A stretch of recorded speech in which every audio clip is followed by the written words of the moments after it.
I found a 2025 GMC Sierra AT4 and a 2025 Chevy Silverado Trail Boss. If you're not familiar, they just released a Trail Boss HD for 2025, and I want to see how well it competes with the AT4 now. I borrowed these trucks from Jerry Seiner, Buick GMC here in South Jordan, Utah, and Jerry Seiner Chevrolet here in Salt Lake City. Be sure to check out the inventory. Let's go ahead and check out the window stickers so you guys can see pricing, and then we're gonna go around these trucks and see which one is the better buy. The Chevy is the cheaper of the two, so we'll start with this one first. This is an LTZ, so this is the top trim for the Trail Boss. Now, base price on this truck is gonna be $63,800, and here are all the options. So Duramax is gonna be $94.90. The Trail Boss is a package for $2,565, and it does come alongside of the safety package, LTZ convenience package, and Z71 package as well. The way this one optioned with destination is $83,835. Here's the AT4. Now this is a trim level, so it's not a package. Base price is coming in at $72,200. Now this one does have the AT4 Premium Plus package for $4,035, and this one has the high clearance steps as well. Gooseneck fifth wheel prep package. Now you guys see that this has the BFGoodrich tires for $295 as an option. Destination comes in at $1995 with a total price of $88,060. When you consider the base price of these trucks, the GMC is $8,400 more. But you have to understand something. When you think about the pricing on these trucks, the Trail Boss does force you to get that convenience package, Z71 package, and the safety package, right? So when you consider those upgrades that come with the Trail Boss, the price difference is actually below $5,000. It's like around $4,200 bucks based off of how this truck is optioned, basically. Now, when you consider the front end of these trucks, which one do you guys like better? It's a toss-up for me. It's really close. Now on the Chevy, they do give you the black grille and black bumpers down below. And notice how they give you the recovery hooks in red, and they're horizontal, which I do like better. As I mentioned, you have the front parking sensors, optional, and that camera, which gives you the 360 camera view, which is optional too. They do black out that bow tie right there. Premium lighting does come standard on LTZ, which is nice. And they do black out your hood scoop here, as well as the badging on the side here. A few more badges right there. The GMC has a lot of sportiness with the AT4, and if you don't want blackout, then this is the package you're going to get from GMC.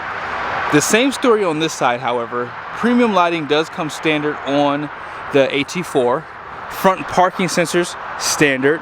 Also, that forward camera with the 360 camera view, standard. Now, around the hood scoop, it is painted white. Your lower bumper is painted white. But you guys see the recovery hooks? They made them vertical. Here's what I'll tell you. I personally like it better like this, because if you do need to step up and maybe do some maintenance on your engine, you can step up on those a lot easier compared to these. You can't step on those at all, actually, unless you have really tiny feet that can go right here. Notice how in the grill is black and they have the silver colors, like a dark silver, I would say. As far as the badging goes, they don't give you per se a blackout if you're building your truck from the factory, but there is an accessory available from GMC that will black out all the badging on this truck. But overall, great design on it. I think that it's really a toss-up. Depends on which one you like better. Now, as far as the wheels and tires go, let's start with the Chevy. If you get a Trail Boss, you're going to get 20-inch wheels. It just forces you to get these. You cannot get 18s.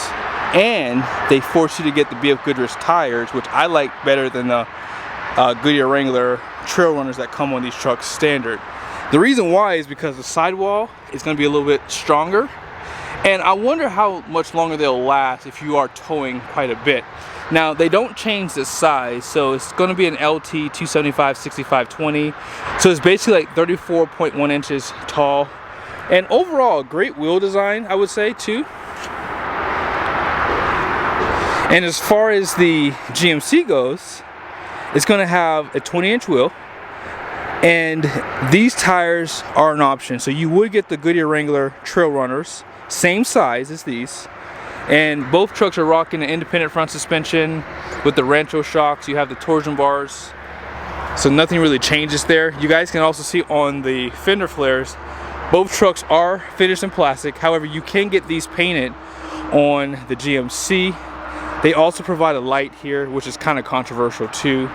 Here's some of the badging on the trucks there. You guys pretty much saw it all there for the Chevy, but this is where they put the 3500 badge on the GMC. And as far as the running boards go, both trucks are available with these high clearance steps, and you can get power deployable running boards as well. Mirrors are pretty much the exact same too. You have that painted mirror cap right here, and you have the forward lights on both sides. On this side here, you have a light for backing up your trailer, blind spot monitoring, heated top mirrors. So nothing changes on there, and you can see the cameras on both sides. So you can probably see this one better in the shade. Painted door handles with smart key system, and that's going to be the exact same on both sides. They provide the steps down below, 36-gallon fuel tank, and it's going to be a 7-gallon for the DEF tank too. And that's going to be the exact same for both trucks. And out back, they do provide a liner for both trucks. Rancho shocks, these are both 1 ton, so you guys can see the suspension right there. You have 5 leaks in the main pack, and then you have 2 overloads right there. And that's going to be the exact same for both trucks. They do provide a Trail Boss decal right here, but on the GMC, that's too ricey, as they call it probably. Now on the GMC, full LED taillights, the Multi Pro tailgate does come standard, rear parking sensors come standard, and on the Chevy, this too has the premium LED taillights. However, this Multi-Flex tailgate is an option. As I mentioned earlier, those parking sensors do come a part of the Trail Boss package, but on LTZ they're an option. Class 5 hitch. And let's check out under the truck. So your spare tire on the Chevy is going to be a Steely Michelin tire, and your rear end is going to be a 342 with a diesel, and it's going to have an automatic locker. For the GMC, surprisingly, this truck costs more money, and they give you the same spare tire for an off-road truck. That is kind of a fail in my opinion, but it's okay. There's got to be some cost cutting in some places. And so far, GM has been the best for pricing anyway, so they're kind of leading the board here. But the same rear end, it's going to be a G80 342 with the automatic locker. And as far as the bed goes, they stamp GMC right there. You have a 5th wheel prep package, 400 watts of power, and you have your bed lights, and you have 2 cameras above. One's for the 4K rearview mirror and one for bed view. For the Chevy, there's only 1 camera view above, and that's going to be for the bed view. And this one does not have the 5th wheel prep package, but it still has the 400 watts of power. These bed lights are an option for the Chevy, and for both trucks, that sliding rear glass is an option for both sides too. As far as the powertrains go, LTZ, Trail Boss, and this AT4 are going to be identical. Now, if this was an LT Trail Boss, it would have a 3rd option, which is the Duramax with PTO, which is power takeoff. The standard engine for both of these trucks would be the 6.6 liter gas L8T V8. It's going to have 401 horsepower and 464 pound-feet of torque, I believe. I'm kind of drawing a brain fart here. I think it's 464. It's going to be mated behind a stamp-approved Allison, and just direct injection. On this side of the house, and both trucks have this, is the Duramax diesel. It's going to have 470 horsepower and 975 pound-feet of torque. This is using Denso injectors and fuel pump too, so I think that this is one of the more reliable options in the diesel segment here. And this has also made it behind a stamp-approved 10-speed Allison. We've made it into the interior, and I want you guys to let me know in the comment section which one you like better, because I'm shocked at how many people don't like the AT4, which I'll show you right now. I personally like this interior, and when you get closer, both trucks are going to have the seat memories here. All the controls are going to be the exact same as well, so you have the power for tow mode and power folding for both sides.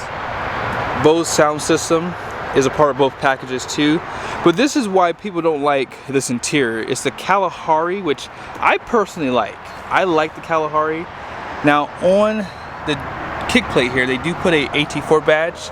Let's see what they put over there on that Chevy. There it is.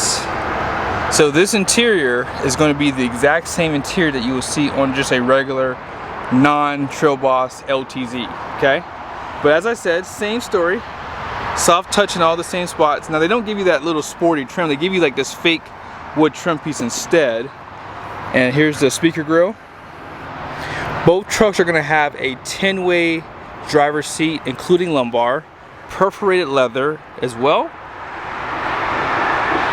tilt and telescoping steering wheel, and all the controls are gonna be the exact same on both trucks on this side too. Let's go ahead and check it out for that GMC. Very subtle differences on the interior. Now I think you just have more of a premium setup on this one because this is considered a luxury pickup truck too. Tilt and telescoping steering wheel, and you guys can see the seats here have that Kalahari accent and stitching, and they do stamp AT4 in the headrest. Now let's go ahead and step inside. They do provide a grab handle, and this truck does have a black headliner too. I want to show you guys the animations if they come up. Sometimes they don't, and that's the story here. They're not going to come up. So they do have like an AT4 animations on this screen here. There it is. So this says AT4 there. 12-inch display, 13.4. That does not change on the truck. However, this truck does have the 15-inch heads-up display, which is an option, so just keep that in mind. This sunroof is an option too, so just keep that in mind as well. But heated and ventilated seats, dual climate control, all that comes standard on this truck. Let's go ahead and move over to the Chevy.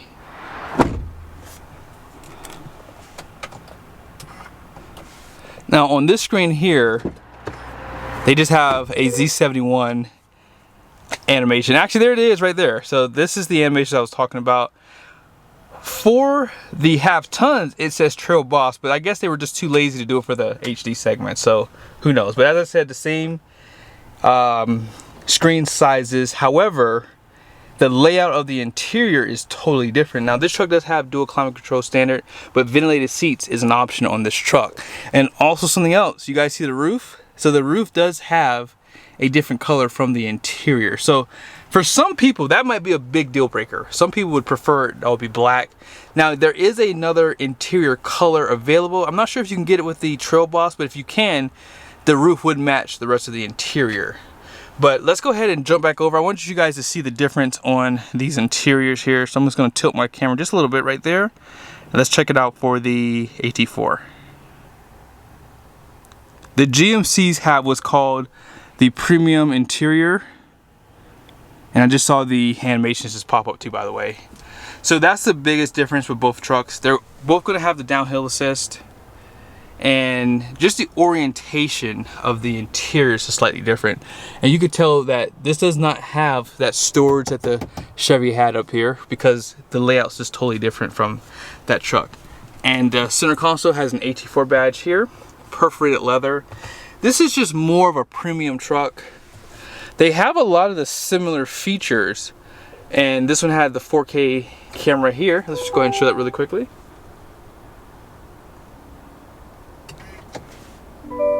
So there it is. And this truck does have the 360 camera view just like that Chevy does, but it is standard on this truck, so I was going to show it to you one time. They both have the split screen, and then here's that 360 right there. Bed view camera is a part of both packages too. And overall, I mean, this screen can be customized. Over here, I think that the GMC is just slightly more premium compared to the Chevy. Let's go ahead and check that out on this side. So as I said, the GMC is just a little bit more premium, but it doesn't have this though. And there's really no space for your shades unless you put it in the center console here. Now they both have the wireless charger in the same location. USBs, 120 volt power plug. That's not going to change on either truck there. Let's go ahead and check out this number inside of here. I haven't had a chance to show you guys side by side. So here it is for the Chevy. That number, if you can't see it, is going to be 3,145 pounds. And the GMC is going to be 2,910 pounds. So that's going to be for the bed camper, okay? So if you do plan on using a bed camper, there's no surprise there. The Chevy's going to be a little bit lighter because GMC is going to have more premium interior and a little bit heavier truck overall. So storage in the seat backs, outboard heated seats, USBs. That's not going to change on either truck. You guys see there? And there's your power sliding rear glass with the defrost. Same stuff. Okay. And this is just the storage on the other side. Let's go ahead and check out the payload numbers, and then that'll pretty much end this video. These numbers are not going to change for either truck. So 5,600 pound gross axle rating out front. The rear is 7,250. 12.1 gross vehicle weight rating. Now the only time the gross vehicle weight rating is going to change is if you get a long bed, and both of these trucks are available with a long bed. 20 by 8.5 wide wheels, and then payload is 3,660 pounds. And then 20,000 pound conventional, 21.6 for gooseneck. And this truck on the curb weighs 8,440 pounds. So these numbers are the exact same, even down to the wheel size. But the payload, 3,895 pounds. Curb weight, 8,205 pounds. Yeah. At the end of the day, this truck does not have running boards and fifth wheel prep package. So it's very possible if it had those two features, it would actually have similar payload, and this truck does not have clearance lights, which I'll be honest with you guys, I don't think I would ever buy an HD truck without clearance lights. And if I did, I'd have to add them, because why buy an HD truck? But I hope you guys liked the video. I think that both trucks have their advantages. If I had to choose one, I think I would choose the AT4. And it's only because I'm just being biased. I like the AT4 interior just a little bit better because I've lived with it now for, you know, what? Over a year now, actually. Actually, this month is actually to the year that I've had my AT4X. So I kind of am a little bit more partial to that interior now. But the Chevy does give you a lot of nice benefits. As I said, it gives you the BFGoodrich tire standard. So if you're buying a truck off the lot, you get lucky when you find one with those tires, because 9 times out of 10, unless it was a factory order that someone wanted them on, the dealer doesn't option them with those tires. So I hope you guys liked the video. Let me know your thoughts in the comment section below. See you guys soon.